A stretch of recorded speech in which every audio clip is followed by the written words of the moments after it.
Hey there, you looking kinda cute. Please consider subscribing and check out our Patreon for more. Let's have some fun. As I got out of the car and walked toward the door, I could hear the sound of my hard-soled little shoes tapping on the sidewalk. I couldn't believe I was really going through with this stupid bet, but I had no choice. I wanted to ask my girlfriend to marry me for months, but I didn't have enough money to buy her the kind of ring that a woman as beautiful as she was deserved.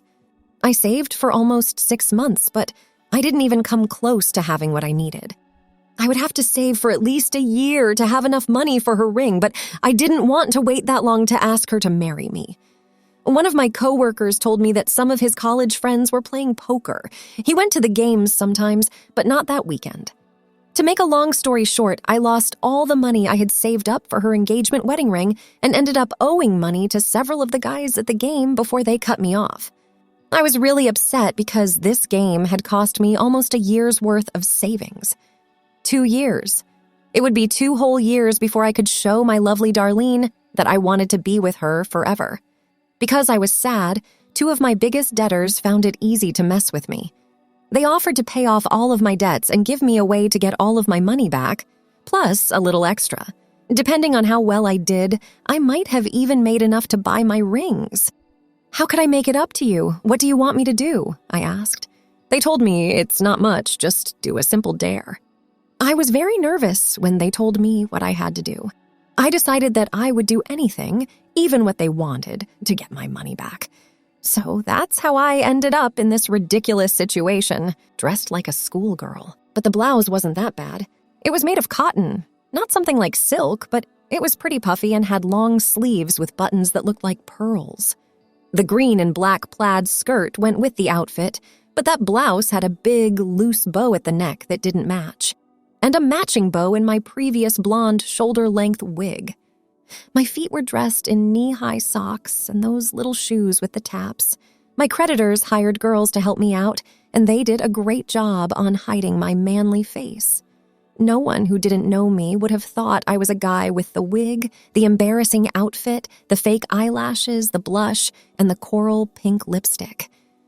I finally took a deep breath and walked up to the liquor store's door. It was a small store run by a mother and son. There were only 2 people working there, so they could see everything that was going on. One guy was behind the counter. He looked like he was about my age, in his early 20s, and just old enough to drink. The other guy was a few years older, but in better shape. He was helping people and keeping an eye out for shoplifters as he walked around the floor. There were also about 6 other people in the store. At least, that would get people to stop looking at me. My creditors told me that one of their friends would be here to make sure I did what they asked me to do. I would recognize him by the ring on his tongue. As I moved slowly toward the back of the store, where the wine was kept, I could feel that everyone was watching me. On a Saturday night, a customer came into the store dressed like a schoolgirl. I could only hope that I looked convincing as a girl, because I knew I would die of shame if they found out I was really a guy. When I got to the wine racks, I did as I was told and bent over to look at some of the wines on the bottom shelf. I was about to reach for a bottle when I felt a bump against my back. I squeaked in surprise and almost forgot to keep my voice high and airy. When I turned around, I saw 3 young kids who didn't look like they were old enough to drink. The person that bumped into me smiled and said, "Nice pants, sweetheart." My face turned bright red. I was tempted to ask him if he liked them so much. Maybe he would like to wear them himself. But I didn't say anything. Instead, I smiled sweetly at him and said, "Thanks," in a high voice. I then moved to the next rack of wines to get away from them. Why did they say I had to get a bottle of wine from the bottom shelf? When I bent over again, the young man bumped into me again. This time, I knew it was on purpose.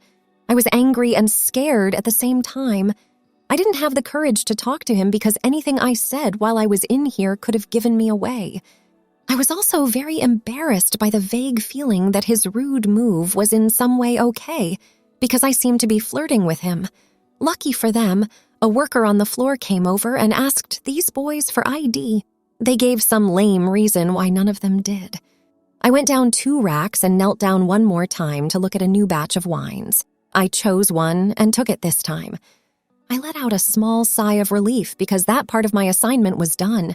Now all I had to do was get the other two things. When I got up, another customer came up to me and asked, "Are you okay, miss? I saw those guys being mean to you." I tried to make my voice sound like the light, airy female voice I had been practicing all day. I said, "Yes, I'm fine. Thank you." He tried to talk to me while he looked me over from head to toe. I think he was trying to figure out why I was wearing a schoolgirl uniform at 8 p.m. on a Saturday. I also think he was trying to flirt with me by acting like a nice guy who was worried about me. Before I met my current girlfriend, I used that routine, so I knew how it went. I tried not to talk because I didn't want to give away that I was a guy. Under my skirt, my knees were shaking so hard I couldn't stop them. I was almost sure he would figure it out any second. I tried very hard to stay away from both of them. I finally thought of an idea to get rid of him. "I should really get going," I said, making up an excuse and hoping that my true voice wouldn't come through this girly act. "My boyfriend wants to see me. We're going to a friend's costume party." I put that last part in as an afterthought, even though it didn't make much sense. Who else but Halloween had a costume party? I went to the back and got a 12-pack of Miller from the cooler. I told myself, 2 down, 1 to go. As I went about my business and fought off weird men in the store, more people came in than left. Then I grabbed a bottle of vodka that was 26 ounces and almost ran to the front. I put all my items on the counter while keeping my eyes down so the cashier wouldn't see my face. After a while, the cashier still hadn't rung in the order, so I took a chance and looked at him. He smiled at me and slightly opened his mouth so I could see his tongue ring. When I saw their man in the store, my heart jumped into my throat. I begged him with my eyes not to make me look stupid, but all he did was give me a hideous grin and say, "May I see your ID, miss?" I tried not to start breathing too fast as I shook my hands and reached into the purse they had given me to get my ID. It was my ID, not a fake set with a girl's name and picture on it. As he took it from me, my heart was racing. "I'm afraid I can't serve you unless you give me your ID, miss," he said, then looked at my face with surprise. My eyes started to water, and I begged him not to do this. But I guess this was all part of the dare they had set up for me. "This ID is your ID." "You're a guy," he yelled out, but he did it a lot louder than he needed to. The whole store could hear him, and he did a good job of acting shocked. Then he laughed out loud. Others joined him, and soon the whole store was looking. I think I must have looked like a deer caught in the headlights of a truck at that moment, scared, lost, and unable to move. I finally got my legs to work and walked out the store. I threw the money at him and ran out of the store, my mascara running as tears ran down my cheeks. As I ran to my car, which was luckily still there, I heard the cashier calling out my real name. I jumped into the car. Then I remembered that I'd left the alcohol on the counter. I had paid for alcohol, and I knew I couldn't go back in there. I couldn't bring myself to show my face to any of them again. One of my creditors looked at me and asked, "Did you get the stuff?" This was the question I feared the most. What could I possibly say? Thanks for watching. Be sure to check out Patreon and follow us on Twitter. Have a wonderful day.